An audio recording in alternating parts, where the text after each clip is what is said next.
Normally I don't like movie licensed games due to them sucking as much dicks as Pinky did in her prime. And I'm not much of a fan of, the Indiana Jones series in the first place. But Indiana Jones and the Great Circle went up far above my expectations. It follows the movie and the movie and a franchise in a video game like flow, and they did it in a good way. Now, people might, have been thinking, it's just like an Uncharted clone or Tomb Raider. No, it's not. It's its own thing. It does it right. It has its own little first person thing or whatever. Gonna get into the gameplay later, but it's not a clone. It's nothing like that. I'm not trying to say it's better than Uncharted and Tomb Raider, but it's something for you to enjoy. I guarantee that you will like it and everything. But anyway, let me move on to the story to let you guys know how good this is. The story mainly starts off with Indiana Jones in his office at Marshall College, where he teaches. Soon he noticed a giant is stealing relics in their display cases. So Indiana Jones tries to fight the giant off, but of course he gets his ass beat and knocked the fuck out. When he comes to, he realizes that what exhibits were stolen, and quickly knows that he has to go on a quest to visit 7 different locations to get these magical relics, magical stones, because if they were to fall into the wrong hands, the power could be used to teleport to different places in the world, and it'd be used for nefarious purposes. Not that Quantavious nefarious plot action, if you're thinking of that. Yeah, I stole that from him. But moving on, along the way, Indiana Jones too realizes that, the giant isn't the only one that's looking for him, looking for those relics. There's a ruthless German archaeologist called Voss, who's also a Nazi, working with the Nazi Germany's army under Hitler's command, and will stop at nothing and no bounds to get his hands on the stones. He is very ruthless, crazy antagonist. Get to him later. But soon Indy teams up with this lady pretending to be, a nun called Gina Lavardi, and she's searching for her sister, who was a researcher under Voss's command. And she didn't have a choice. She didn't really have much of a choice, to be honest. But that's another story. You would have to play the game. I'm not trying to spoil it too much for you. So it's up to Indy and Gina to embark on a trip around the world to get several relics while fighting off a giant and beating the fuck out of Nazis left and right, so evil won't have the greatest power known to man on Earth. The story doesn't hold back and doesn't attempt to rewrite history at all so far. Although they're fictional characters, it keeps up with historic events for its time and before in the right way. And, maybe it led to some controversial topics. I've seen it on Twitter. Some people are offended that there are Nazis in the game. Other people are offended that you can fight them. And I don't know what's going on over there, but I'm not going to get in that. The controversy is stupid if you ask me. But moving on, like, they did it right. And I'm glad that, they went straight forward. You don't have to, goes to show, you don't have to rewrite something for it to be good or be a total dick with the writing. You just, stick to the game, stick to history, you're alright. But anyway, the writing and the dialogue and acting is impeccable. Honestly, they really knew what they were doing, and they nailed the video game adaptation. It was like, a film. Of course it's based off a film, but they somewhat did it in their own way. Now, moving on to the main characters. You got Indiana Jones, played by Troy Baker. You probably remember him, I think, as Joel. He did a good job. I actually, he kind of sounds like the guy who played Indiana Jones. Forgot his name, but he did a good job playing him. A smart Indiana Jones is, what you think he is, a smart professor that's really an archaeologist that goes all over the place, knows a lot of dead tongues, knows a lot of languages, fights with a whip, throw his dukes up shoots. Gina Lombardi, yeah, she's Indiana Jones's partner.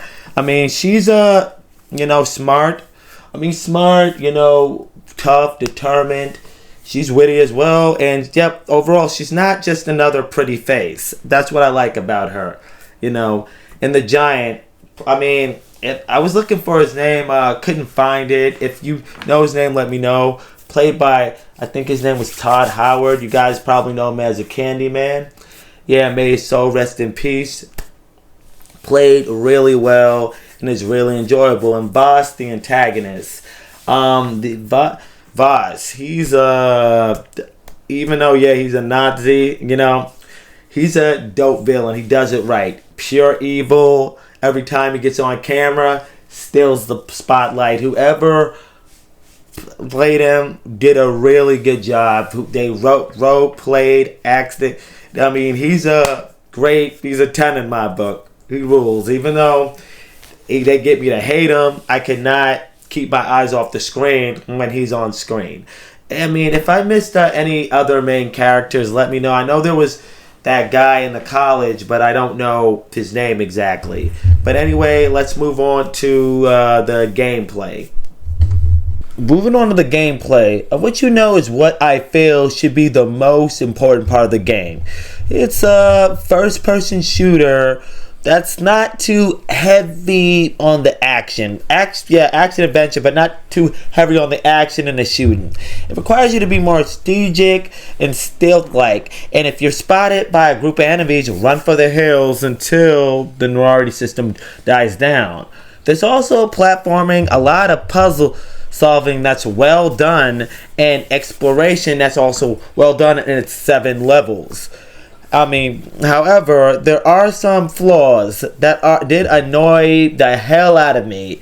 Absolute fuck out of me. First and foremost, let's talk about the combat. It can consist of your fist and a bunch of melee weapons you can find throughout the world, and hilariously knocking out a few Nazis and fascists along your way.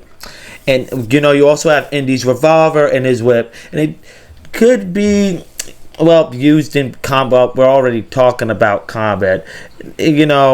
However, for me, the combat is a hit and miss. Yeah, it's easy taking out enemies. However, the combat mainly feels really floaty and relies on a stamina gauge, what runs out quick. I'll get to that later. Not to mention, Indy isn't super fast like on the punches. So trying to take them out, multiple times when there's multiple enemies at once is a bad idea. Your best bet, if you're spotted, is to, like I said earlier, take off and get a quick sucker punch in on anybody who's in your way, or whatever, and bob and weave the others. As for the weapons, they can be a problem too. It's not the fact that they break after a while. It's the fact that Indy will drop weapons if he does anything. Climbs a ladder, uses his whip on something, changes weapons, interact with something, etc. It's really fucking retarded when I'm trying to save a certain gun or melee weapon that I found, then I end up losing it. Shooting is very average, but the bullet detection, is really fucking dumb. Unless you have an upgrade, a bullet to the dome can't kill them. This is something you programmed into the game, not rely on an upgrade to get done if the game focuses on realism. Moving on to the stamina gauge. My biggest gripe for this game, it should have been scrapped completely. Bro, it's used for everything. Fighting, climbing, sprinting, swimming really fast, moving an enemy, you name it, it's there. I get it can be upgraded, but Jesus fucking Christ, does it ruin the enjoyment when I'm in the middle of, doing my thing in combat. It made the last boss fight and a lot of boss fights a pain in the ass, especially, fighting in the little fight pit or whatever. That's in 2 levels. Now, moving on to the game's platforming, it's decently done. Sometimes I can decently done. However, sometimes I can't tell what's Kaiba due to surfaces blending in with the environments. Yes, I know they have white paint, but it's a little weird. And there's also invisible walls. It's kind of dumb, feels pretty outdated. And moving on to the enemy AI, it's pretty bad. Pretty banged dead. They're really slow. You can often run right past them and they won't know what's going on, and it's easily to trick them by luring them in and then knocking them out. You can also find disguises to some levels to avoid detection completely, but only captains can see through your disguise, kind of like the Hitman games. And moving on to the boss fights, there are about, if I remember, 7 main boss fights, but if I remember correctly, 4 bosses. All of them provide either a beat 'em up or stealthy strategy to beat them. They aren't bad at all, but I would say the snake was kind of lame because it was in a water level and it only took 3 to 4 spears to get rid of. The game has a lot of side missions, rather if it be locating a missing person, discovering a hidden tomb, helping someone with a task, or entering a fight club. There's so many things to do. Even when you complete the game, you could go back to those levels, and you're also rewarded handsomely for doing that task. The upgrade system is excellent. You can get experience points in fighting books, through exploring and reading documents and unlocking saves. Well, that's the gameplay, I guess. If I missed anything, tell me, but I guess we can move on to the graphics and optimization, the way the game looks and plays. The game's graphics are alright, but could have been a lot better. It looks like a beautiful mid to late gen 8th generation game. Uncharted 4 looks better, and it came out 8 years ago from when Indiana Jones was released. The Great Circle or whatever. I don't want to sound like a hater, but the game looks outdated. Like, the textures look muddy, the water looks, under detail. Yes, it has details, but the character models look fucking awful, honestly, especially the ones that aren't the main ones, honestly. But yeah, it's just rough to look at. It's not the worst looking game. It doesn't look as bad as Starfield, but Bethesda could have done a lot better. Alright, and as for the game's polish and overall optimization, it has quite a few bugs and glitches. While not totally broken, the glitches can be annoying, and the game could have used more time in the oven. Like, I'm not gonna even lie to you. Like, every time you turn around, there's some stupid some stupid animation glitch, some stupid AI glitch, something disappearing. The game getting stuck constantly. I even heard, luckily it never happened to me, people having to start over because the game runs into a game-breaking glitch. Like, I know this is Bethesda we're talking about, but they need to get it together. Alright, now moving on to the music and sound. I'm gonna just be real quick about it. The music is great, it's exact, sounds like Indiana Jones, those trumpets and everything. They also got their own spins to it, and also got their own music going into it. They did well in that. The sounds, they're okay here and there, they work, honestly, but they work. The acting is also great too. Not, I know they're actors, not just voice actors, but they did, like I said, everybody did an excellent job.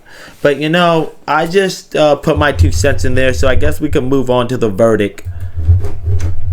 Indiana Jones and the Great Circle may have a few questionable moments in its gameplay and polish, but its writing, characters, acting, level design, missions, and everything else makes up for it. And that is why I'm rating it an 8 out of 10. If you're a fan of the Indiana Jones series and are a gamer, you'll love this. Anyway, this is Eastside Rage signing out. Keep raging out. I'll catch you on the next stream.